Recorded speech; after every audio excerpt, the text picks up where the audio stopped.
Good afternoon news ಲಂಚ್ಗೆ ಸ್ವಾಗತ. ನಾನು ಭಾವನಾ. ಈಗ ಹೆಡ್ಲೈನ್ಸ್.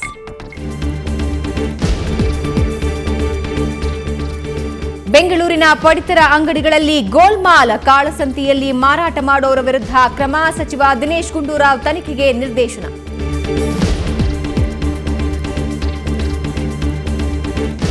ಗೋದಾಮಿನಲ್ಲಿ ಅಕ್ಕಿ ದಾಸ್ತಾನಿಲ್ಲ ಅಂತೀರಾ? ₹1ಗೆ 30 ಕೆಜಿ ಅಕ್ಕಿ ಹೇಗೆ ಕೊಡ್ತೀರಾ? ಸದನದಲ್ಲಿ ಸರ್ಕಾರಕ್ಕೆ ಯಡಿಯೂರಪ್ಪ ತರಾಟೆ.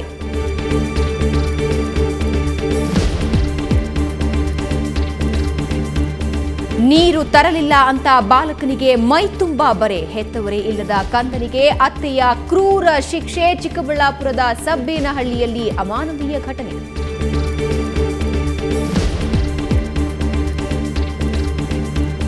ಉದ್ಯಾನ ನಗರಿಯ ಸಮಸ್ಯೆಗಳ ಬಗ್ಗೆ ಚಿಂತನ ಮಂಥನ. ಪರಿಹಾರಕ್ಕಾಗಿ ಸಂವಾದ ಹಮ್ಮಿಕೊಂಡಿದೆ ನಮ್ಮ ಬೆಂಗಳೂರು ಪ್ರತಿಷ್ಠಾನ. 300ಕ್ಕೂ ಹೆಚ್ಚು ನಾಗರಿಕ ಸಂಘಗಳಿಂದ ಮಾರ್ಗದರ್ಶನ.